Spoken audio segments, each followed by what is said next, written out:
Selamat siang Bapak dan teman-teman. Pada kesempatan ini, kami kelompok 3 akan membahas mengenai materi anggaran komprehensif. Sebelumnya, saya akan perkenalkan teman-teman kelompok terlebih dahulu. Yang pertama, saya sendiri, Maria Helena Najul, dengan NIM 19089. Kemudian, Febriani Susanti Mbari, dengan NIM 18159. Selanjutnya, Angelina Loyola Ngabung, dengan NIM 19102. Dan yang terakhir, Lucia Rosalita Itaba dengan NIM 19096.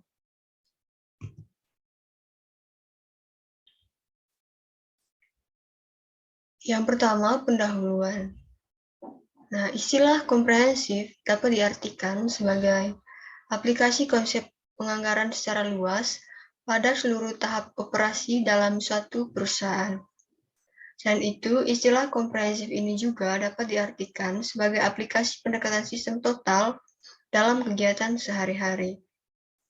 Dengan pedoman anggaran komprehensif dapat diuraikan menjadi dua komponen dasar, yaitu yang pertama rencana substantif atau substantive plan, dan yang kedua rencana keuangan atau financial plan.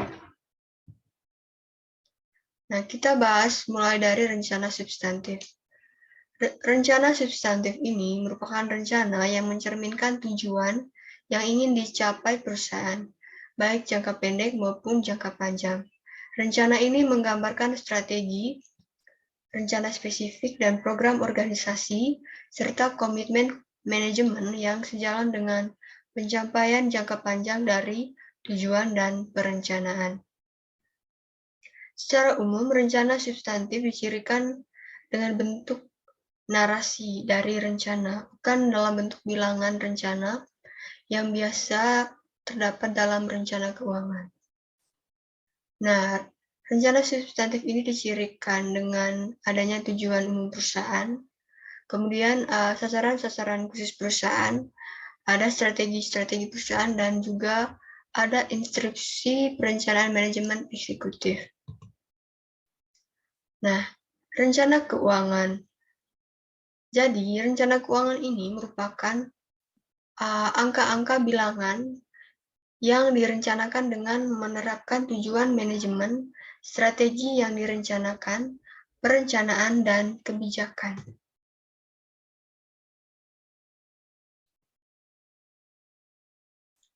Yang pertama, kita bahas dari rencana laba strategis jangka panjang. Rencana laba strategi jangka panjang merupakan suatu perencanaan perusahaan untuk jangka waktu yang relatif lama, yakni lebih dari 1 tahun atau bahkan lebih dari 5 tahun atau 10 tahun. Nah, sifatnya menyeluruh dan menunjukkan ringkasan data yang diperlihatkan dengan komitmen-komitmen sementara yang dibuat oleh komite eksekutif pada waktu perencanaannya.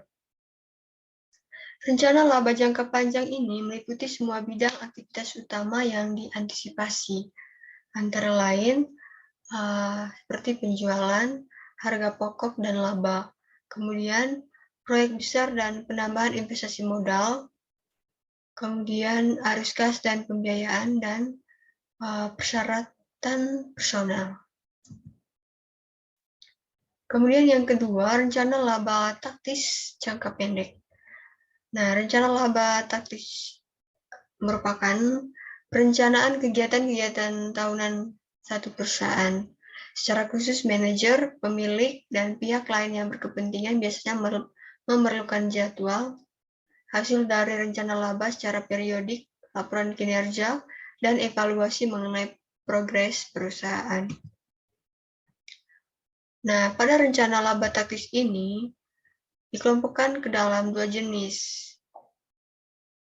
Yang pertama, rencana operasional atau anggaran operasional, dan yang kedua, rencana posisi keuangan atau anggaran keuangan. Nah, kita bahas dari rencana yang pertama tadi, yaitu rencana operasional. Jadi, rencana operasional merupakan rencana seluruh kegiatan-kegiatan perusahaan untuk mencapai tujuan perusahaan. Anggaran ini dapat dikelompokkan menjadi dua. Yang pertama, anggaran proyeksi laba rugi. Nah, di anggaran ini dihitung besarnya perkiraan laba menurut bagian, produk, maupun laba keseluruhan. Kemudian yang kedua, anggaran pembantu laporan laba rugi. Anggaran ini meliputi seluruh rencana kegiatan-kegiatan yang mendukung penyusunan laporan laba rugi, yang meliputi yang pertama rencana penjualan dan yang kedua rencana produksi. Nah, pada rencana penjualan, anggaran penjualan meliputi data sebagai berikut. Yang pertama jenis produk, yang kedua yang dijual, volume produk yang dijual, kemudian harga produk persatuan, dan juga yang terakhir biaya pemasaran. Yang kedua, rencana produksi. Rencana produksi terdiri dari beberapa sub anggaran. Yang pertama, anggaran jumlah yang harus diproduksi. Nah, anggaran ini menspesifikasi kuantitas barang yang diinginkan untuk diproduksi selama periode anggaran. Nah, rumusnya kebutuhan produksi sama dengan volume penjualan plus minus perubahan persediaan barang jadi. Yang kedua, anggaran bahan mentah. Untuk menjamin jumlah yang tepat dari bahan mentah dan komponennya benar-benar tersedia pada saat dibutuhkan dan untuk merencanakan jumlah biayanya, maka rencana laba taktis harus mencakup anggaran yang terperinci yang menentukan jumlah dan biaya bahan mentah. Nah, perencanaan bahan mentah ini membutuhkan 4 sub anggaran. Yang pertama, anggaran kebutuhan bahan mentah. Yang kedua, anggaran pembelian bahan mentah. Yang ketiga, anggaran persediaan bahan mentah. Dan yang terakhir, anggaran biaya bahan mentah yang habis dipakai untuk produksi. Yang ketiga, anggaran tenaga kerja langsung.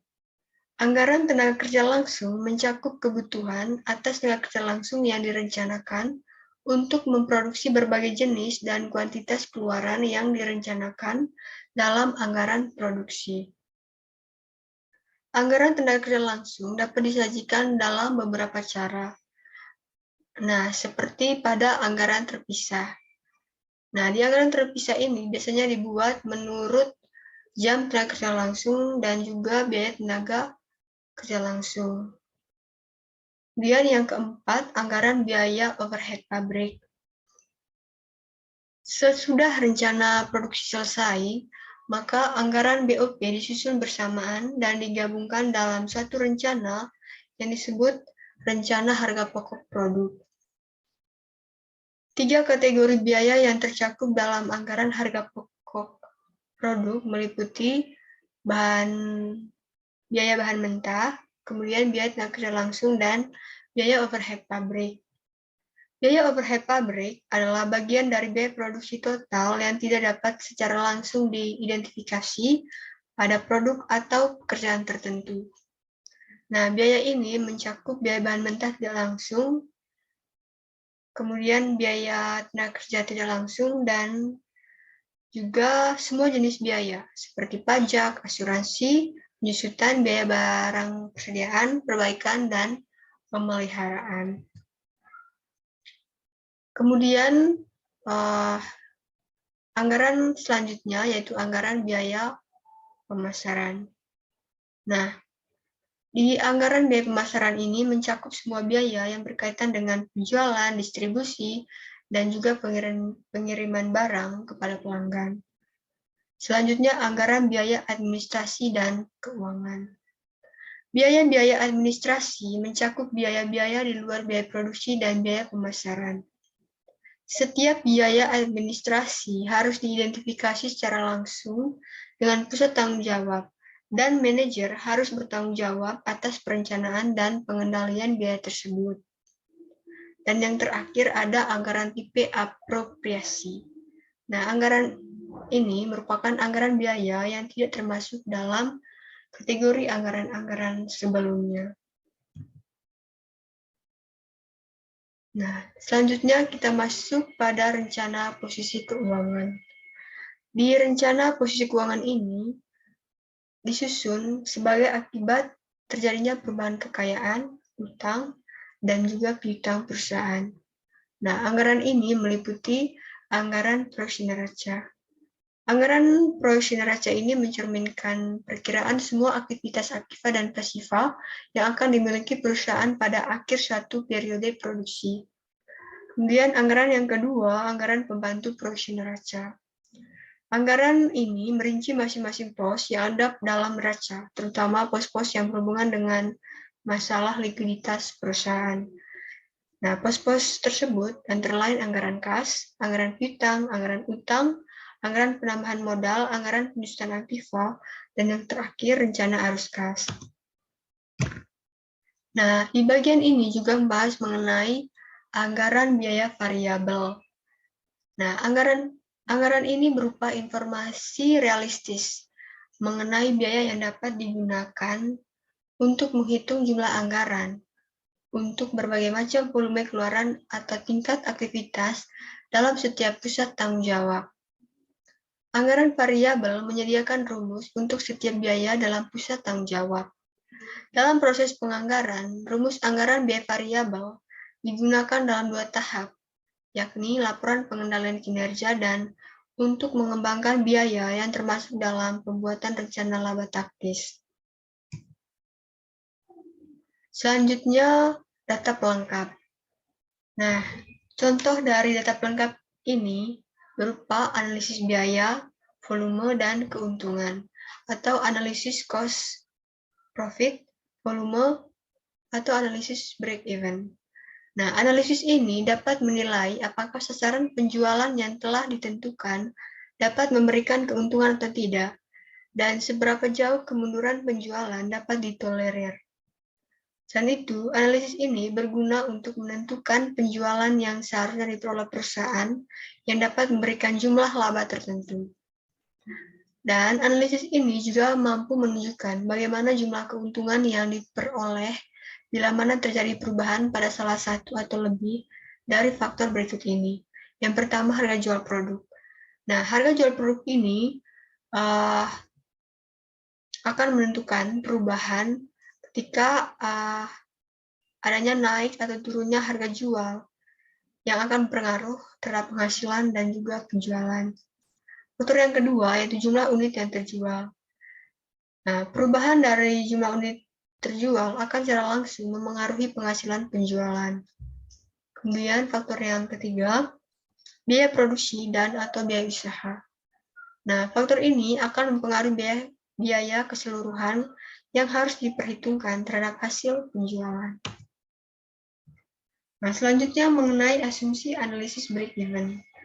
Nah, analisis break-even ini membutuhkan asumsi tertentu sebagai dasar, antara lain, biaya pada berbagai tingkat kegiatan dapat diperkirakan jumlahnya secara tepat. Dengan demikian, perubahan tingkat produksi dapat dijabarkan menjadi perubahan tingkat biaya. Kemudian biaya yang diperkirakan dapat dipisahkan antara yang bersifat variabel dan fixed. Kemudian adanya tingkat penjualan sama dengan tingkat produksi, dengan tingkat persediaan tidak mengalami perubahan. Nah, cara penentuan tingkat break-even ini ada 3 pendekatan. Yang pertama, pendekatan secara tabelaris. Yang kedua, pendekatan secara grafis. Dan yang ketiga, pendekatan secara aritmatik. Nah, selanjutnya presentasi akan dilanjutkan oleh teman saya.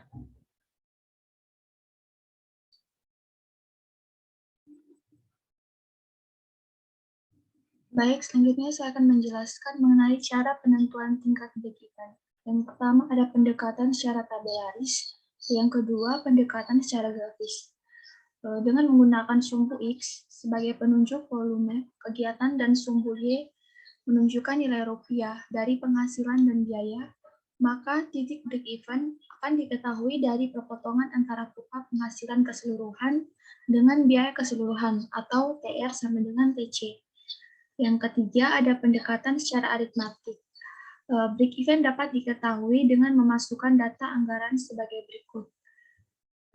Yang pertama, atas dasar keseluruhan, BE sama dengan TFC per 1 kurang TVC per TR. BE sama dengan 3.600.000 per 1 kurang 5.200.000 per 10 juta. Jadi BE sama dengan 7.500.000 rupiah. Yang kedua, atas dasar per unit produk, BE sama dengan 3.600.000 per 50 rupiah kurang 26 rupiah. BE sama dengan 150.000 unit.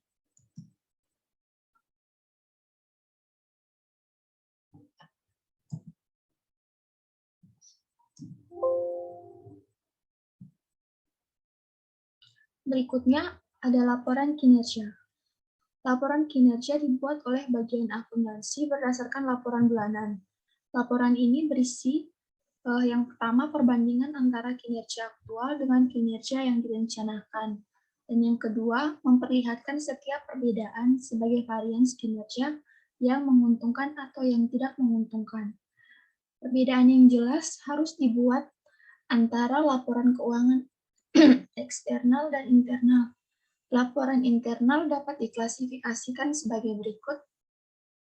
Yang pertama, laporan statistik yang memberikan statistik kuantitatif internal dasar mengenai operasi perusahaan.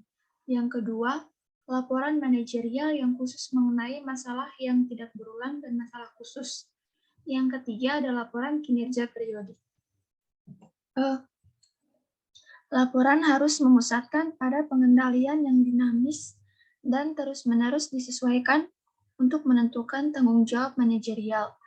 Laporan ini umumnya berulang. Laporan jangka pendek dibuat untuk setiap pusat tanggung jawab dan penting untuk pengendalian yang efektif.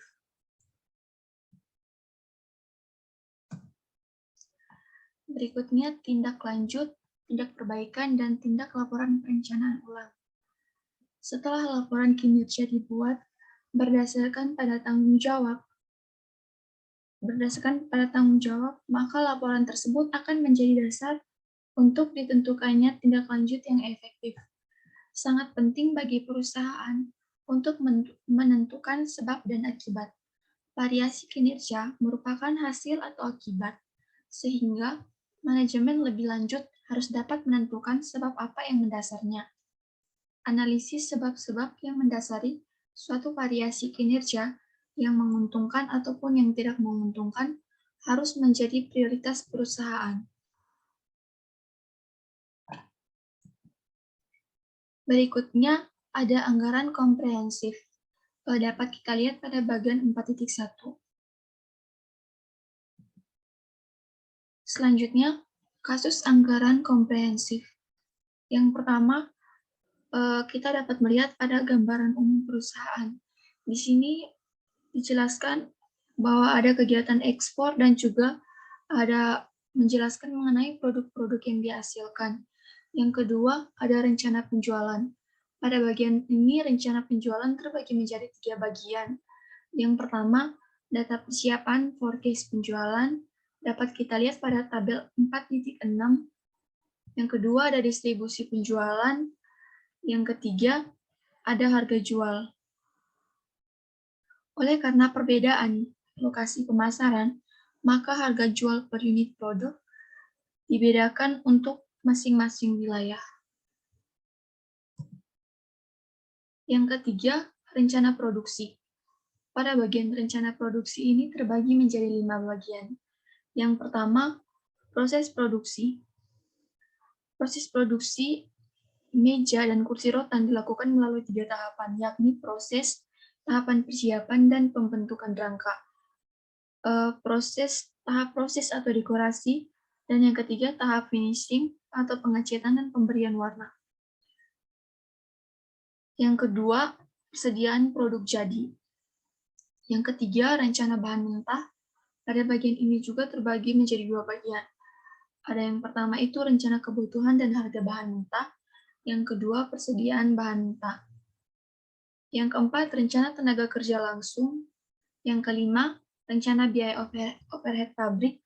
Biaya overhead pabrik yang terjadi di seluruh bagian produksi terdiri dari beberapa biaya berikut. A. Biaya depresiasi per tahun. B. Luas lantai bangunan. C. Penggunaan listrik per bagian per bulan. D. Tenaga kerja tidak langsung atau TKE/TKL. Dan E. Presentasi pemakaian jasa.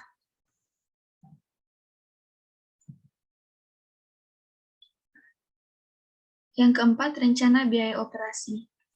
Biaya operasi yang dimaksudkan dalam kasus ini adalah biaya yang direncanakan selain biaya produksi, yaitu meliputi 1. Biaya bidang pemasaran, merupakan biaya-biaya yang direncanakan terjadi di bawah kendali manajer perusahaan. Yang kedua, ada biaya bidang administrasi umum dan keuangan, biaya-biaya yang terjadi di bawah kendali manajer keuangan, dan biaya-biaya yang direncanakan terjadi di bawah kendali manajer sumber daya manusia dan administrasi umum. Berikutnya ada penyusunan anggaran piutang. Selama ini transaksi penjualan dilakukan secara tunai dan kredit dengan sistem penjualan sebagai berikut.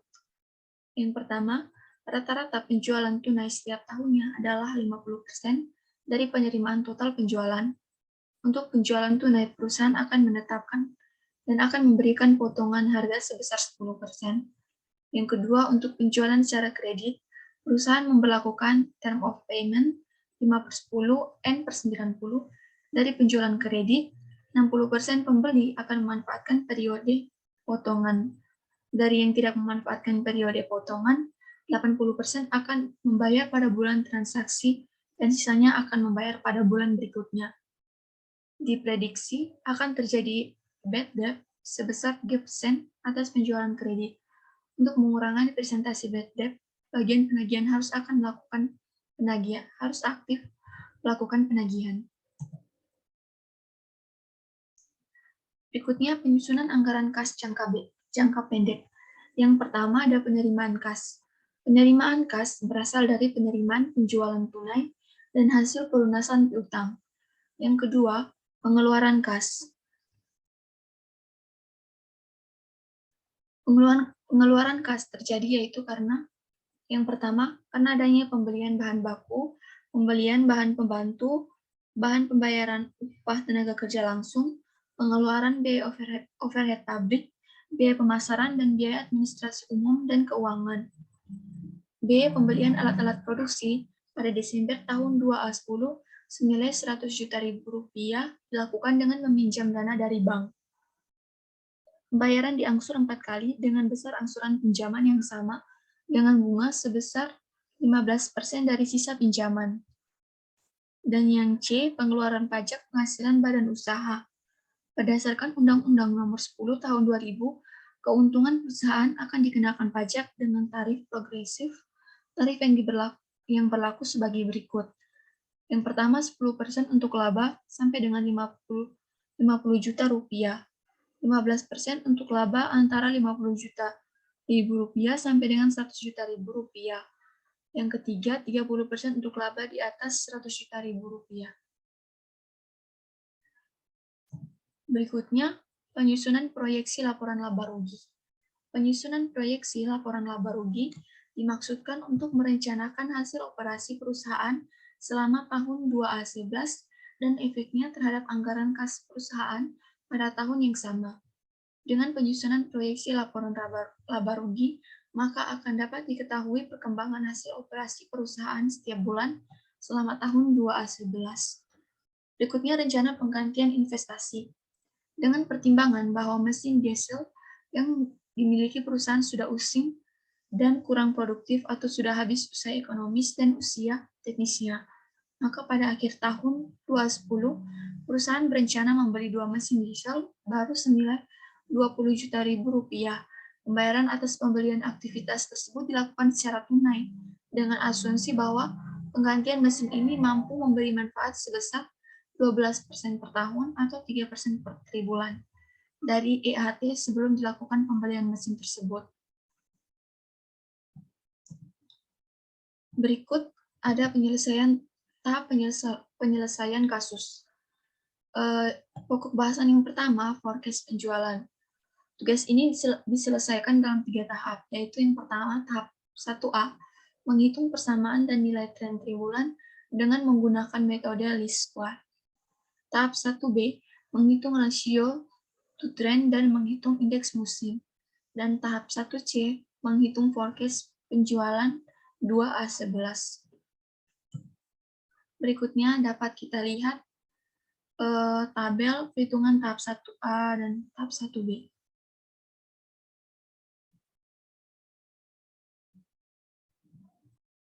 Baik, saya Angelina Loyola Ngabung dengan NIM 192114102 akan melanjutkan presentasi dari presenter sebelumnya. Jadi di sini saya akan menjelaskan mengenai anggaran pembantu proyeksi laba rugi. Jadi dalam anggaran biaya operasional itu ada 2 anggaran, yaitu anggaran proyeksi laba rugi dan anggaran pembantu proyeksi laba rugi. Nah, dalam anggaran proyeksi laba rugi ini menggambarkan bagaimana kita menghitung besarnya perkiraan laba, baik menurut bagiannya sendiri, jenis produk, maupun laba yang merupakan secara keseluruhan. Sedangkan anggaran pembantu proyeksi laba rugi ini menggambarkan seluruh rencana kegiatan yang mendukung perencanaan laporan laba rugi atau income statement. Jadi di dalam anggaran proyeksi pembantu laba rugi ini terdapat 2 anggaran, yaitu anggaran penjualan dan anggaran produksi. Yang pertama saya akan menjelaskan tentang anggaran penjualan, di mana anggaran penjualan ini menggambarkan bagaimana tingkat pendapatan yang akan diterima sebagai akibat dari penjualan pada periode yang akan datang. Nah, di dalam rencana penjualan ini merupakan unsur yang paling dasar dilakukan dalam penyusunan anggaran-anggaran lainnya. Nah, di dalam anggaran penjualan ini sangat memperhatikan jenis produk apa yang akan dijual dan volume produk yang akan dijual, serta harga produk persatuannya itu berapa dan bagaimana dan di mana wilayah pemasarannya. Jadi teman-teman bisa melihat di sini ada contoh kasus. Teman-teman bisa melihat di buku anggaran. Jadi di situ dijelaskan bahwa di contoh kasus tahap 1 yaitu di mana di situ terdapat periode, volume, jumlah penjualannya sendiri, serta yang terakhir tuh ada total penjualan. Teman-teman bisa melihat sendiri dan untuk selanjutnya saya akan menjelaskan tentang anggaran produksi, di mana pada anggaran produksi ini menggambarkan bagaimana kegiatan produksi di dalam perusahaan. Hal ini untuk menunjang anggaran penjualan yang telah disusun. Anggaran ini memperhatikan segala kegiatan produksi atau seluruh kegiatan produksi yang diperlakukan untuk menunjang anggaran penjualan yang telah disusun. Nah, anggaran produksi ini seperti anggaran jumlah produk yang diproduksi, anggaran bahan mentah, anggaran biaya tenaga kerja langsung, anggaran biaya overhead pabrik, biaya harga pokok produksi, dan biaya umum dan administrasi umum. Selanjutnya ada perhitungan biaya variabel per unit untuk setiap biaya pemasaran. Yang pertama ada poin A dengan biaya promosi sebesar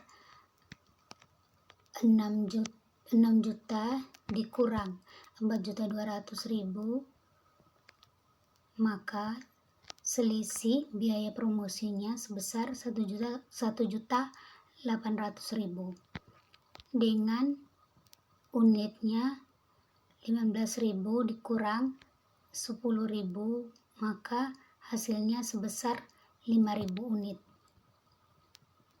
Dengan perhitungannya VC per unit sama dengan 1.800.000 dibagi 5.000 kg, maka totalnya sebesar 360 per unit.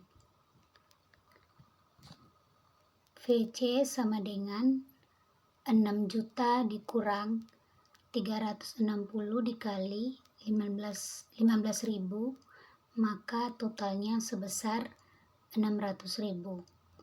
Dengan nilai Y sama dengan 600.000 ditambah 360, maka hasilnya adalah 960.000.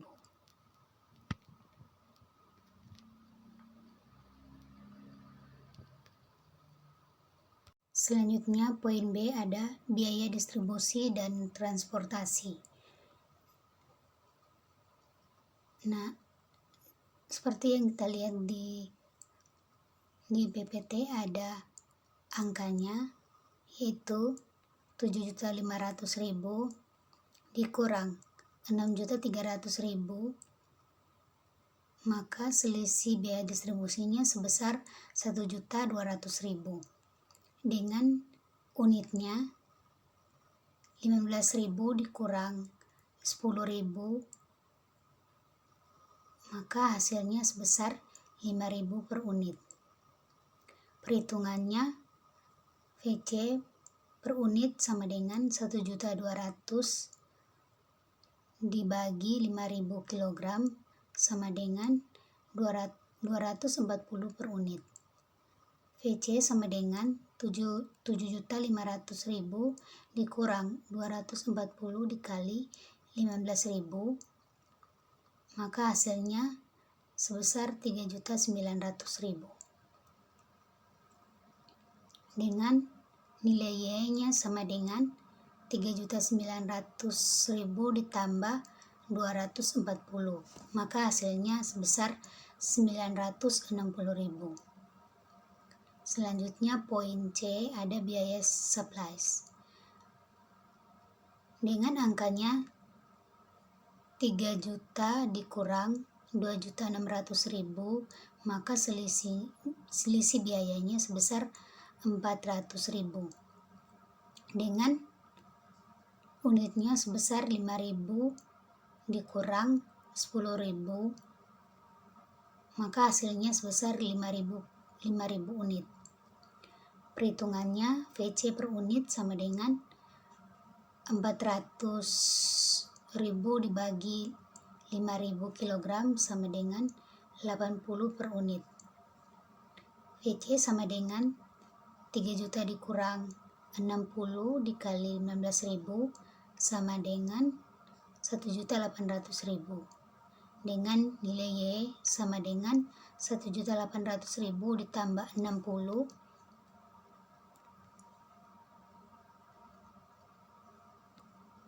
maka hasilnya sebesar 1.880.000. Selanjutnya yang poin D ada biaya pemakaian listrik dan telepon. Dengan angkanya 2.200.000 dikurang 1.700.000, maka selisih biaya pemakaian listrik dan telepon sebesar 500.000. Dengan unitnya 15.000 dikurang 10.000, maka hasilnya sebesar 5.000 unit. Dengan perhitungannya VC per unit sama dengan 500.000 dibagi 5.000 kg, maka hasilnya sebesar 100 per unit. VC per unit sama dengan 2.200.000 dikurang 100 dikali 15.000, maka hasilnya sebesar 700.000.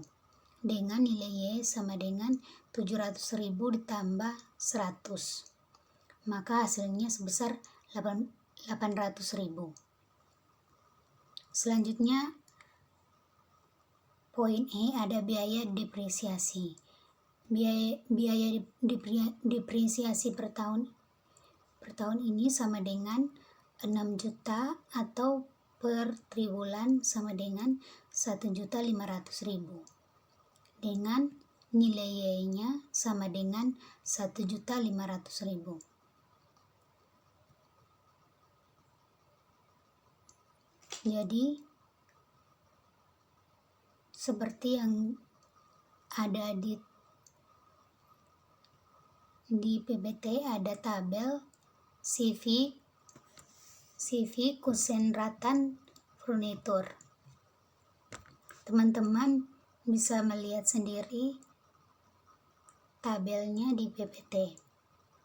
Jadi perhitungan anggaran variabel biaya pemasaran ini sama dengan Y 8.500.000 ditambah 780. Maka hasilnya sebesar 8.500.000.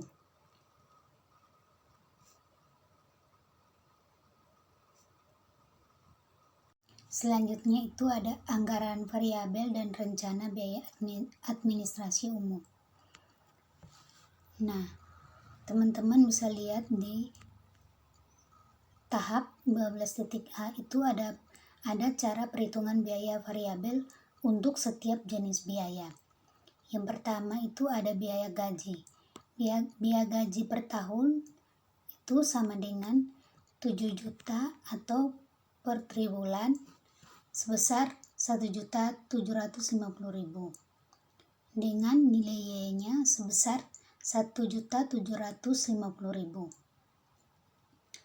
Yang selanjutnya yang B ada biaya asuransi.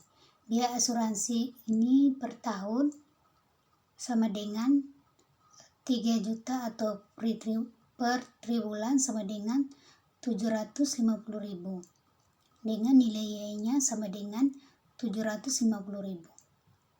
Selanjutnya yang poin C itu ada biaya pemeliharaan karyawan.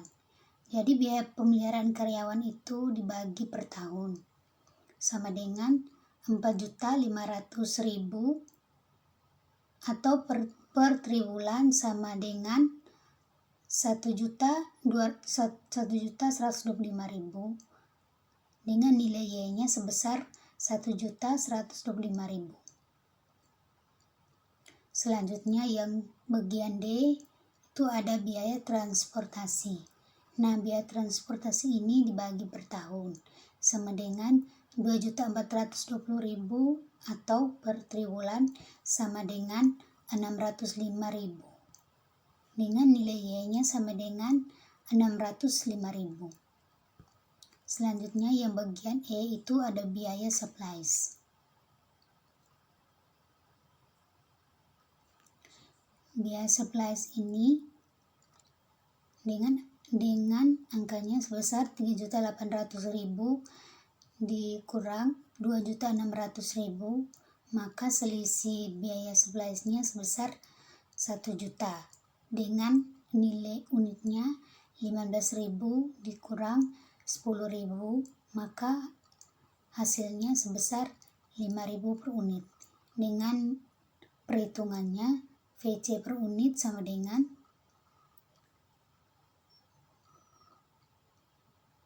3.800.000 dikurang 200 kali 15.000 sama dengan 800.000 dengan nilai Y-nya sama dengan 800.000 ditambah 200, maka hasilnya sebesar 1 juta. Yang poin F itu ada biaya depresiasi. Nah, biaya depresiasi ini dibagi per tahun sama dengan 6.480.000 atau per triwulan sama dengan 1.620.000 dengan nilai Y-nya sama dengan 1.620.000.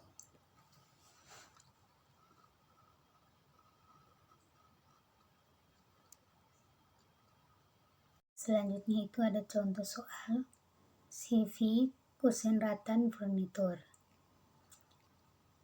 Nah, dari tabel itu ada anggaran variabel biaya administrasi dan keuangan sama dengan Y 6.650.000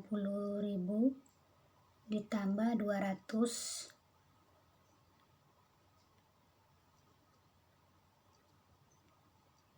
maka hasilnya sebesar 6.650.000. Yang selanjutnya ada tabel 12B, itu ada keterangan triwulan 1, triwulan 2, dan triwulan 3, triwulan 4 itu total biaya administrasi umum dan keuangan itu sebesar 12.203.200.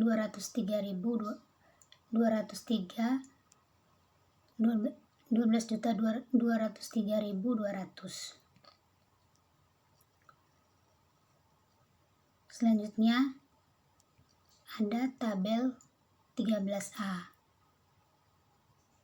Ada tabel 13 ini ada perhitungan angsuran dan bunga pinjaman dan pembelian alat-alat produksi pada Desember 2010 sama dengan 100 juta. Diangsur 4 kali dengan bunga 15% dari sisa pinjaman.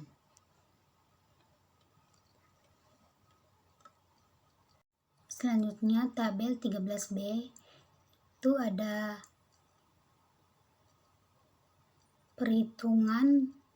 penjelasan perhitungan untuk CV Kusenratan Furnitur, proyeksi laporan laba rugi per triwulan tahun 2011. Dengan perhitungannya, poin A, harga pokok penjualannya, ada volume penjualan dikali harga pokok produksi per unit. Bagian B itu ada perhitungan biaya pemasaran. Triwulan 1 sama dengan 8.500.000 ditambah 780 dikali 26.111, maka hasilnya sebesar 28.866.580. Triwulan kedua sama dengan 8.500.000 ditambah 780 dikali 26.296 sama dengan 29.110.880. Triwulan ketiga itu 8.500.000 ditambah 780 dikali 27.648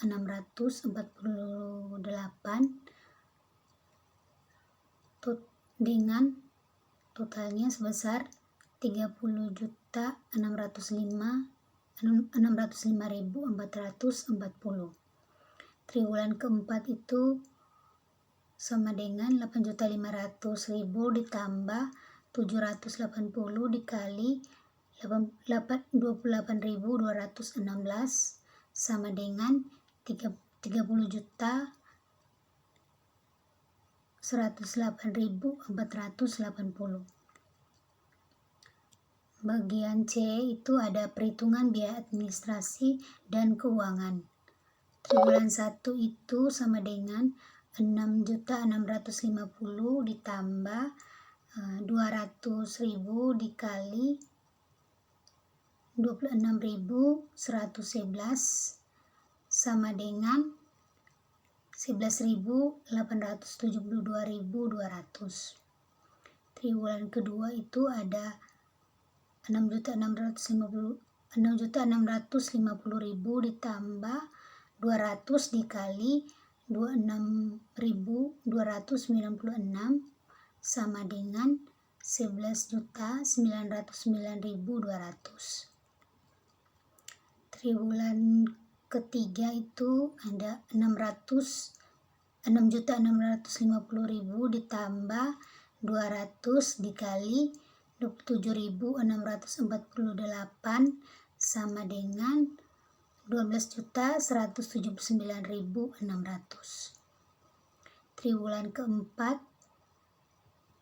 sama dengan 6.650.000 ditambah 200 dikali 28.216 sama dengan 12.293.200.